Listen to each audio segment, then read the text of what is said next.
Welcome back to Never Did It. I'm Brad Garoon, and I'm here with Jake Ziegler. Forgive our frazzledness. We've got a lot going on. I just got back from a 3-day work retreat and urgent care because I got tick bites. So that was fun. I did not know that. How did Well, that go for you? it just happened. It sucked. I woke up and felt a tick on my hand. It wasn't biting me, but I was like, well, that's a bad omen. Yeah. And then I looked at the rest of my body and I had 2 ticks burrowed into my leg. So I asked someone else if they could give me their tweezers. And I was very proud of myself. I stayed calm. I tweezed them right out of my body. I didn't break them. And I saved them and I gave them to the doctor. I took my 2 antibiotic pills. Apparently that's it because I caught it so fast. And hopefully it wasn't the kind of tick that makes you allergic to beef, because that would be a real lifestyle change for me. Yes, it would. Wow. Just thinking about that, it makes me upset. But we're not here to talk about Lyme disease and beef allergies. We're here to talk about 2 very interesting films from the year 2020, the year that movies forgot. Boy, did they ever. Yeah. Let's start light. I recommended for you The Kid Detective, a movie that I think most people haven't seen, and I think most of our listeners probably haven't heard of. I know like big movie geeks like this movie. The reason I know about it was because it made a bunch of these are the under the radar movies you're missing because there's no theaters now lists. TIFF, the Toronto International Film Festival, put it on their top 10 movies of 2020 list. So I watched it and I was blown away by it. On this rewatch, I bumped it up to 5 stars. So this is like now one of my favorite movies. It's directed by Evan Morgan, who this is his one and only movie. It's his first feature and he hasn't made one since, which is a real bummer. And I guess he's a collaborator of Matt Johnson, who's well known for directing the movie Blackberry and starring in the movie Blackberry also. And this movie is very Canadian, just like Matt Johnson and Evan Morgan. Yeah. Very, yeah. And it stars the American television star, Adam Brody, and just an incredible role as the title would suggest, kid detective, or former kid detective, who was a renowned in his town for being the cute and very smart detective. Now that he's an adult, he's a loser. And he just can't get his shit together. Not so cute anymore. Yeah, when you're 30, what's cute when you're 12 is not cute when you're 30. Exactly, and that comes up in very funny ways. But his life is bookended by, or the story is really bookended by when he was a kid, his secretary, who was another child and the daughter of the mayor, went missing and was never found, and he wasn't really allowed to be a part of that case, and he felt the town felt that he let them down. And now as an adult, another murder case, a young woman who goes to the same school comes to him and says her boyfriend was killed, which is the town already knows, but the police are getting nowhere and she wants his help. So he feels this is sort of like a chance to redeem himself, but he's such a loser. What did you think of The Kid Detective? Well, I will say, like you were saying that movie geeks really knew this movie. I had not heard of this movie until you put it on the podcast list. So this one completely escaped past me. And I mean, come on, I co-host a podcast about movies. I mean, like how much nerdier could I get? But yet still this evaded me until this year. You mentioned that we were going to start light.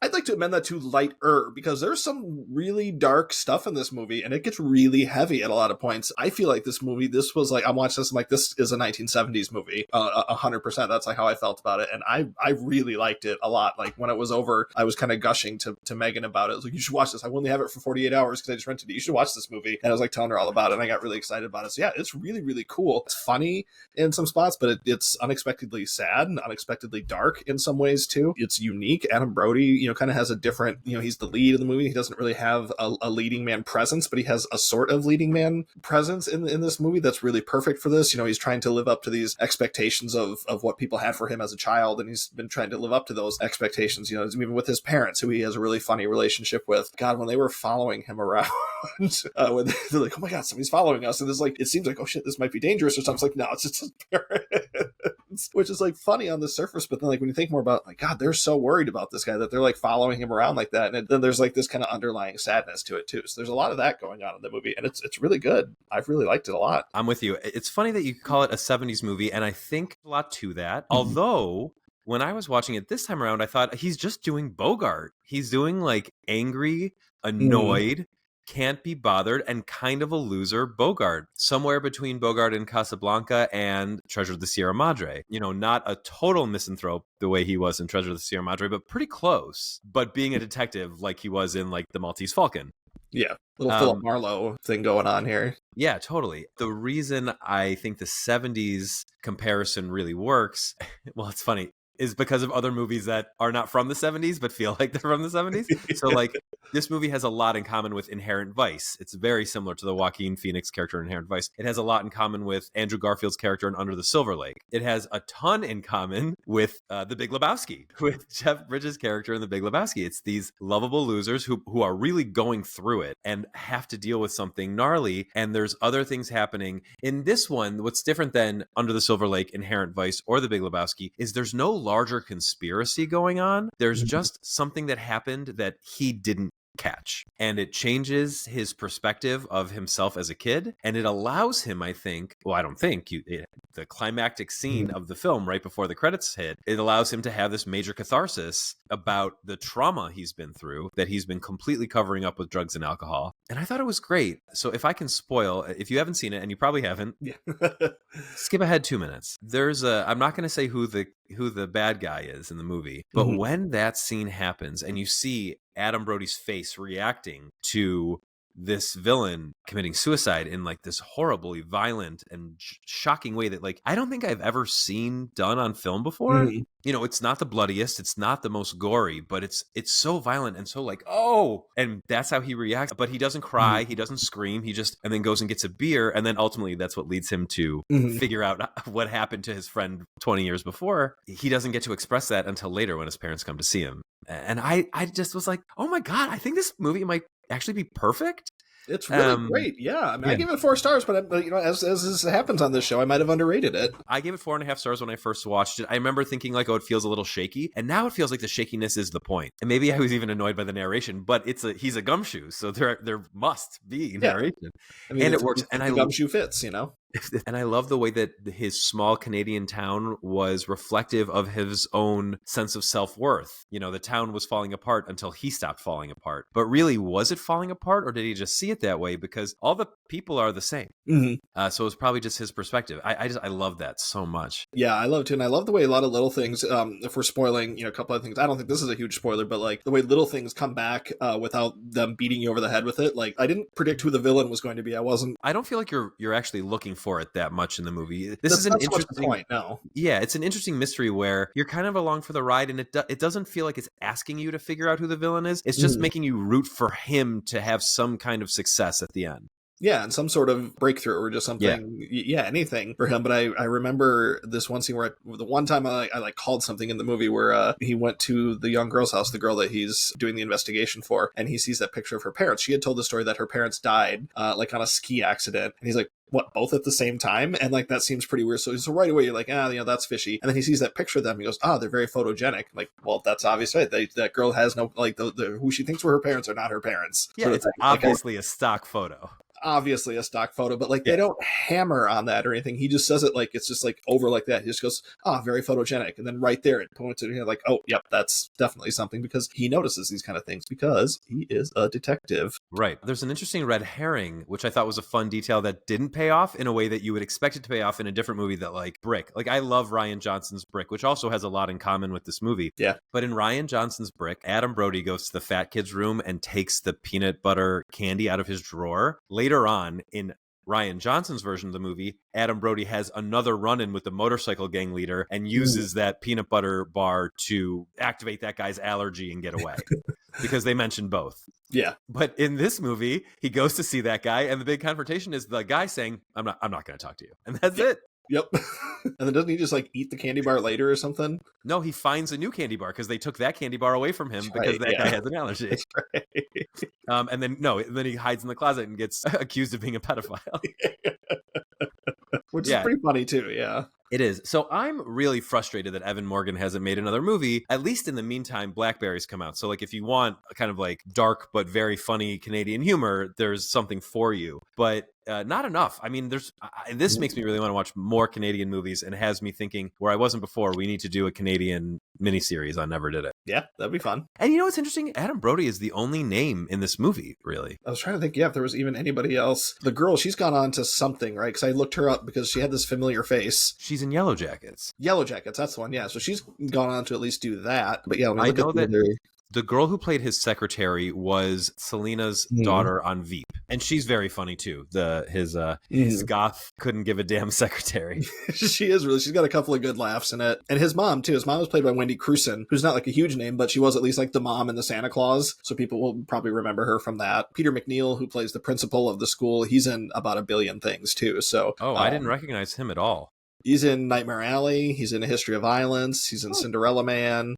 I like all of those movies. Yeah, me too. I was looking at these and I'm like, oh yeah, he is in those. Because like I knew I recognized his name, but yeah, he's just kind of one of those guys who just kind of, blends in, really. I have one beef with the movie. It doesn't make it not a 5-star movie for me, but it's a beef, and it's also a complaint I have about the John Hamm show, Your Friends and Neighbors. These are Jewish characters. The main character's name is Abe Applebaum, which is also just like a great detective name, but that's a very Jewish name, and Adam Brody is a Jewish actor, one of the few Jewish leading men, and there's nothing Jewish about his father at all. No. And also like the way that their family just like sits, I'm like, this is not a Jewish family.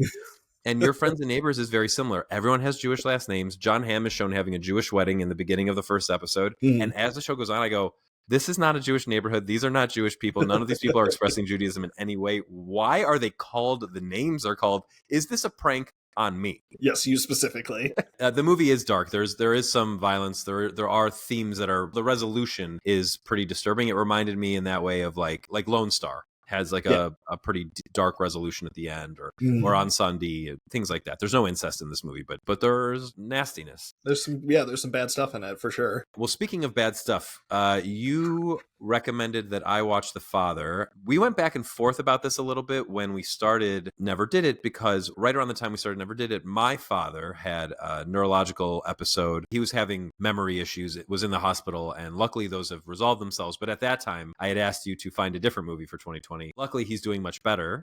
So I felt comfortable watching this, but boy, did I see a lot of that, a lot of him and his stuff in this movie. Why don't you tell us what it's about and why you recommended it? The Father is about, it stars Anthony Hopkins as obviously an elderly gentleman who is deep in the throes of Alzheimer's, and there's not a whole lot of plot to the movie other than it's him just trying to get through the day, basically get through every day and interact with the people around him. The movie does a lot of really cool things with this, and I don't think I've ever seen any other movie do anything like this, where there's different actors playing like the same characters because he doesn't remember who they are anyway, and they have different faces to him, and that's a really, really cool idea that they had. Yeah, I was gonna say, I have seen them do this, and so have you, but never in this kind of a movie. So never in a straight drama, but like in mystery, like Shutter Island does this. Yeah, that's true.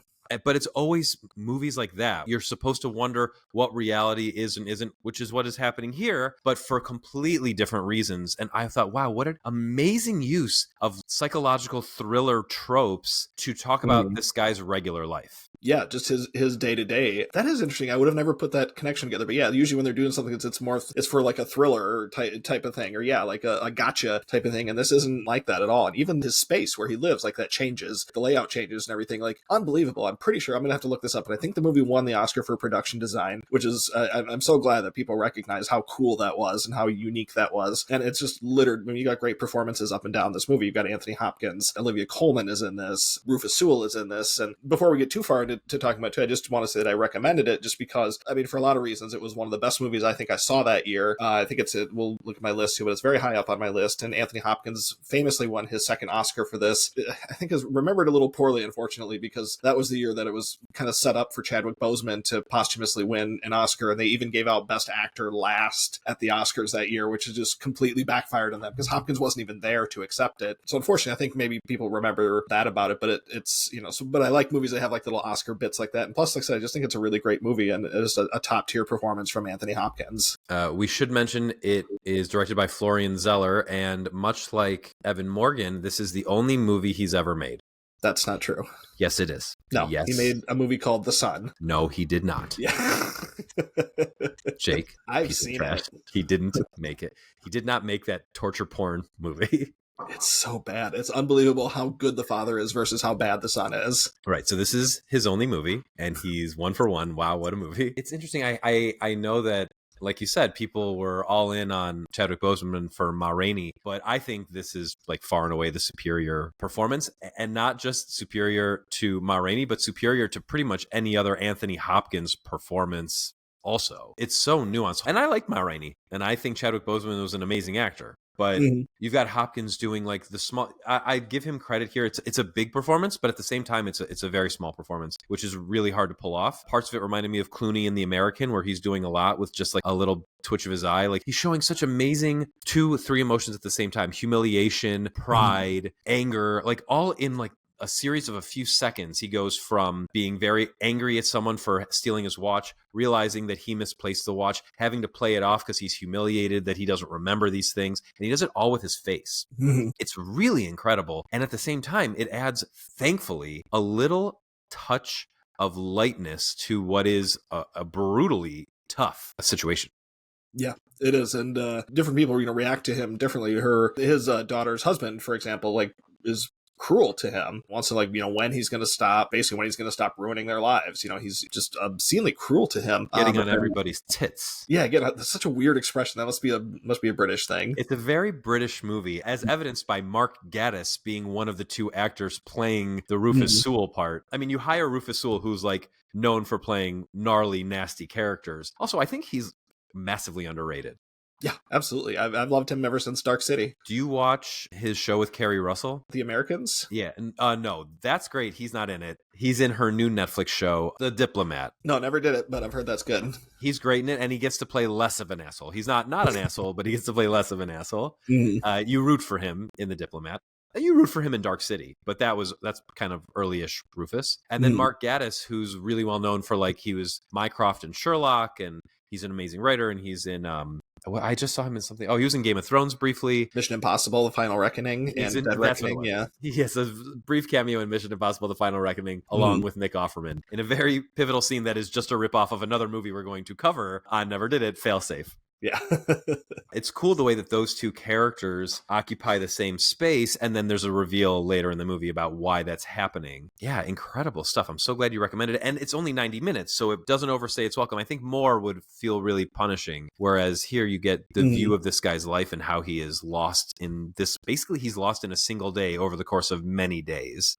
Lost in his own mind, yeah. Right. Yeah, it's incredible. Just an incredible movie. Like I said, it's tough. It's a tough hang to get through, especially with people our age, with our parents getting older. I mean, time comes for everybody. What is it? Time is undefeated. Is that the? I think all those things are said. Both of those things are said. I put it in my letterbox. It might be another 5 years before I could get to it again, because I hadn't seen it since I saw it in the theater. But it's really powerful, and then the performance it's right up there with his Hannibal Lecter. In fact, it's even more so because Hannibal Lecter, great performance. Nothing. I love Silence of the Lambs so much, but it's a smaller part of the movie. He's on screen for like 25 minutes in that movie. And then the father, I mean, I think he's in like almost every single second of the movie. I mean, he's really in all of it, and he never falls out of step, or there's never a moment that doesn't feel true. Unfortunately, it gets underrated because it came out in this vortex of the pandemic, and I think maybe a lot of people didn't see it because they're like, oh wow, that sounds terrible. That sounds like awful to sit through. So maybe a lot of people didn't see it. And then the Boseman thing, which I get. So it has some kind of weird things working against it, but really recommend it. I'm right there with you. I think with the exception of like one scene between Coleman and Imogen Poots, and which that name is funny to say. It's so hard not to laugh when you say it.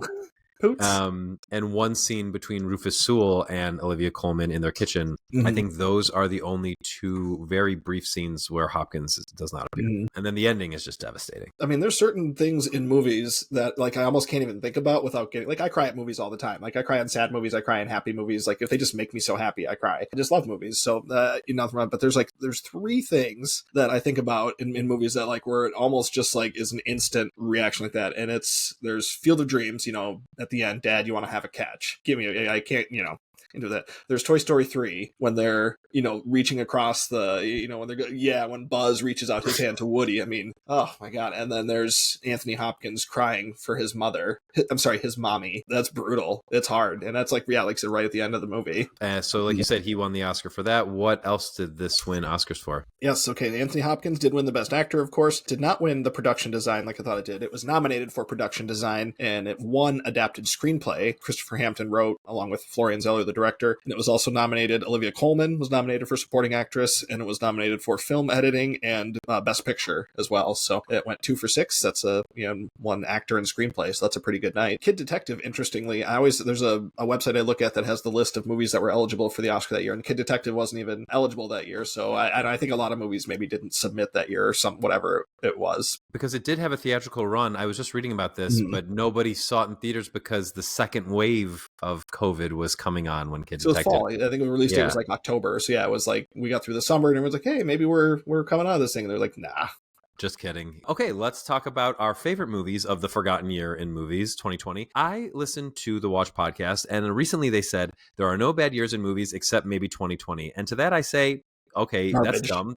My 2020 list is great. Balderdash. Yeah, my 2020 list I'm really happy with it. I have like four or five movies that I've given 5 stars on this list. I have at least that many. Do you want to go first? Yes, I do. It also, I went through like the Oscars that year. Like The Father didn't actually come out in America till 2021, but because they like extended the Oscar season out that year, like I think the general consensus was that like these Oscar movies, like you've got Judas and the Black Messiah and like Ma Rainey's Black Bottom that we mentioned in The Father, One Night in Miami, Nomadland, those movies like didn't actually come out till 2021, but they were, for all intents and purposes, 2020 movies. They're also 2020 on Letterboxd, so I'm fine with it. Perfect. Yep. Hit the honorable mentions real quick. I can't even my honorable mentions. I'm looking at some of these like, damn, these are really good. But I'll run through them real quickly. I've got The Trial of Chicago 7, which was Aaron Sorkin's thing. We've got News of the World from Paul Greengrass that I really liked. There's a movie starring Julia Garner called The Assistant that I really enjoyed. Beanpole, one of the international film nominees that year at the Oscars. Kelly Reichardt's First Cow, I really liked. Cooper Reef Shithouse is in my honorable mention. That one's really good. Probably might even be better than Cha Cha Real Smooth, but I do like them both quite a bit. It's funny. I rated Cha Cha Real Smooth higher when I watched the two of them, but I think more fondly on Shithouse. I think I do too. Like I have Shithouse at 4.5 and I had Cha Cha at 5. So I mean, it's either way, it's pretty close. And I think they're both really well worth watching. I've got Rada Blank's 40-Year-Old Version in my top 10. That was a Netflix movie from that era that I really liked. Spike Lee's Da 5 Bloods, David Fincher's Mank, which we've talked about on our Fincher episode quite a bit. And then Thomas Vinterberg's Another Round starring Mads Mikkelsen. And I was so close to putting this in my top 10, but I just had other movies that got there instead. But Mads Mikkelsen is just incredible in this movie about 4 high school teachers who decide that they want to just maintain a consistent level of drunkenness all day long. Basically microdosing alcohol all day. All day, yeah. And it's kind of funny and it's weird and different, and Mads Mikkelsen is amazing in it. I mean, he's talking about underrated actors too. I still feel like he's somehow underappreciated after everything he's been in. It's interesting because I listened to an interview with him and one of the directors he works with a lot, the guy he worked with on his the one that came out last year, his big like Promised Land. Yeah, Promised Land. Oh, the movie rules. Where they talked about like what it means for them to be able to make great movies outside of the United States. And I just think that's why we're not seeing as much of him as you might otherwise, because he's making a lot of great movies in his home country. Right. And I've seen a lot of those end up on the Oscar list, even if they don't end up getting nominated. So like, yeah, he's definitely been working consistent. I mean, he did a movie like The Hunt, was over there, which I know you really like. And he's made a couple others with Vinterberg and people. Yeah, I mean, he's awesome. He's Mads Mikkelsen. Number 10, Judas and the Black Messiah, an amazing performance by Daniel Kaluuya as Fred Hampton. He won the Oscar for that, and deservedly so. Number 9, great movie with Riz Ahmed, The Sound of Metal. Number 8 is an abortion drama called Never, Rarely, Sometimes, Always. That one kind of went under the radar, but some incredible performances. Number 7, we've got the aforementioned Chadwick Boseman and Viola Davis film, Ma Rainey's Black Bottom. Number 6, Lee Isaac Chung's Minari. Is just a really beautiful movie. Stephen Yeun is great in it. Yu Yeon-jun was in it, won the Oscar for that. Just a really, really good movie. Number 5, I've got Regina King. I wanted to say Regina Davis, but that's not right. And Gina Davis is another person. Regina King's One Night in Miami, which I love those kind of movies where it's just kind of people in one location just kind of talking out the night. And I think all 4 of them lead actors in that are just incredible. Number 4, I've got Chloe Zhao's Nomadland with Frances McDormand, one of our greatest actors ever. Number 3, I've got Pixar's Soul, which we talked about at great length on our Pixar podcast, and I watched fairly recently. Holds up really well. It's just a beautiful movie. Number 2, we spoke at length about The Father on this podcast, and that's my number 2 film of the year. And my number 1 is Emerald Fennell's Promising Young Woman, which everything about the style of that movie and the performances with Bo Burnham and Carey Mulligan was just amazing in this. She should have won the Oscar that year too. She should have won 2 Oscars actually. She should have won it for an Education back in 2009. But yeah, I just really think it's a cool movie. And what's his name? Max Greenfield, who's from New Girl, has a it's very against type. It's kind of for like it's sort of him, but it's also in the end kind of against type for him too. But always fun to see him show up in a movie. What if Schmidt went another way? What if Schmidt went the other way? He really did. Yeah. So our lists are quite similar, which is kind of boring, but I'll go through my honorable mentions real quick. I actually have 21 movies on my list because even though I don't have it at 4 stars, I think I need to rewatch it. I just can't bear to let them all talk fall off the list. I just like it so much. Steven Soderbergh's movie with Meryl Streep and Lucas Hedges, Diane Wiest, and Candice Bergen, and they're on a cruise ship. They're on the Queen Mary too. It's just, it's so great. I really want you to watch it. I'll make it a priority. It's so much fun. I can't bear to knock it off the list, but I couldn't just change it to 4 stars because that screws up my Steven Soderbergh list. So I need to rewatch it. I have both Lovers Rock and Alex Wheatle from Steve McQueen's Small Axe series on here in my honorable mentions. It was a series of 5 movies. Those are the 2 best, I think. I have Crip Camp on here because I do documentaries on my list. Very high on my documentary list. Yeah, that's a great one. Yeah, so it's Nicole Newham and James LeBrec's movie about exactly what it sounds like, a camp for people with disabilities. I have One Night on Miami as well. I have Minari, which I just want to also shout out Yuya Jung because I thought she was the only good part of the new version of The Wedding Banquet. In fact, I was hating the movie, and then she enters the movie and it becomes a different movie, and I wish it had stayed that movie because she is just eating everybody's lunch. It's incredible. She's one of the most talented actresses I've ever seen. I have John Krasinski's A Quiet Place Part 2, which I just saw kind of recently and really liked. Yeah, pretty good. I have I have 2 Spike Lee movies on this list. I have David Byrne's American Utopia, which is a concert film and just the most fun. I mean, I'm obsessed with David Byrne, and I think this is a great showcase of his the later stage career. I have Trial of the Chicago 7, which hurts me to say because of my feelings on Aaron Sorkin, but I really like this movie. Yeah. I also have Cooper Raiff's Shithouse, which I agree is better, I think, probably in hindsight, than Cha Cha Real Smooth, and also Dylan Galula is Forever Crush. I have Thomas Vinterberg's Another Round. Also just barely missed my top 10. Did you say Five Bloods was on your list too? The 2 Spike Lee movies? I did, but I haven't gotten there yet. So my number 10 is Mank. I think this is so cool. When I was watching The Good German, another Steven Soderbergh movie, all I kept thinking is, why isn't this as good as Mank? He's trying to do the same thing, and he's doing it much more poorly than Fincher did later with Mank, which is really capture the golden age of Hollywood vibe in a movie about that era. My number 9 is Chloe Zhao's Nomadland, which I was blown away by when I watched it the first time, and it has diminished a bit in my mind because there's just not much of a story to it. But it's still in my top 10. I mean, it's in my top 10 over movies I really like because it's quite good, and Frances McDormand's amazing. It's got a great appearance by David Strahan towards the end. It's mostly non-professional actors, and they're all very good in it. That's right. I forgot that. My number 8 is Spike Lee's To Five Bloods, his story about revisiting Vietnam. Probably the best Jonathan Majors movie. And since you're not going to be seeing him in a lot more movies, especially after his comeback movie was a disaster, you should watch this if you like him because it's the best he'll ever be. Was Magazine Dreams a disaster? I thought I heard it was pretty good. Or do you just mean disaster like... I mean like it made $0 and people did not like it. Oh, well that, yeah. But I think when it first came out, critics were actually giving it pretty good notices until... And then I don't think it's going to be considered like a sleeper down the line. I think that movie is going to be lost in time. I'm curious about it, but I don't know if I'm curious enough to actually put the time in to watch it. I don't know. If people had said it was better, I'd watch it for sure. I don't care. My number 7 is Autumn de Wilde's Emma, the Jane Austen adaptation starring Anya Taylor-Joy and Johnny Flynn. This is the first movie my wife and I saw in the theater together, and so I loved it. Really embarrassing story I kind of don't want to tell. In the middle of it, I leaned over to her and said, "Hey, this really reminds me of Clueless." In my defense, up to that point, I'd been having a pretty bad day. I have psoriasis, and it was going untreated because of doctors being more concerned about COVID. It was just gearing up at that time. This was just before a lockdown. And so I was having a pretty bad plaque outbreak and just feeling really depressed. And I just didn't have it together to remember that Clueless was a Jane Austen adaptation. But we're still together. So there's that. You ended up when you got married, so did okay.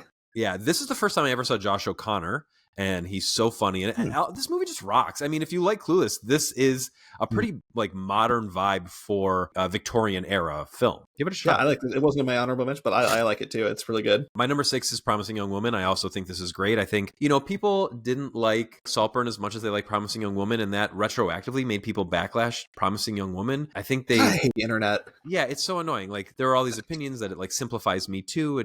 I'm with you. It's very stylish, very interesting. I haven't seen Saltburn because it all got spoiled for me, so I'm like not in a rush to It's check it out. okay. Like it's. I don't think it's either. It's probably neither as bad or as good as you've heard it is. It's more than that. Like it seemed like a real love it or hate it movie, but like for me, I was kind of in the middle ground on it. My wife though really loved it. Gotcha. One day I'll check it out. Probably before Emerald Fennell's next movie comes out, I'll Yeah, check I'd it say out. it's worth watching. There's enough good stuff in it, and I mean Barry Keoghan is great. So Yeah, I'm on Team Sabrina. My number 5 is now The Father, which we talked about at great length. Florian Zeller's The Father. My number 4 is Emma Seligman's debut film, Shiva Baby. Have you seen Shiva Baby?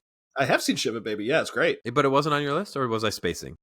It was not on my list. No, it's just I must have liked these other 20 movies more than that. Well, I hate that because this is like one of my favorite movies. Starting with The Father, these are all 5-star movies for me. I just think Shiva Baby is the best. We've talked about this before. When we talked about Cure, I mentioned Shiva Baby is the best horror movie that's not a horror movie.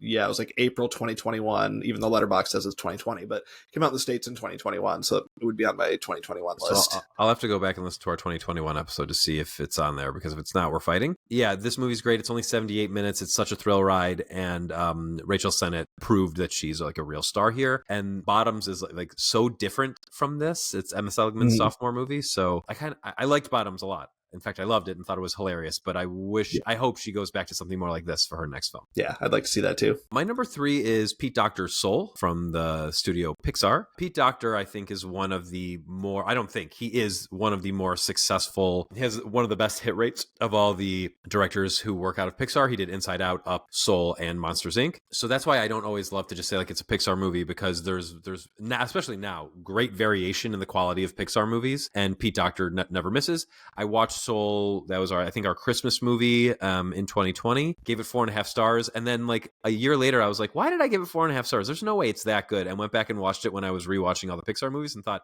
it's better. It's much better.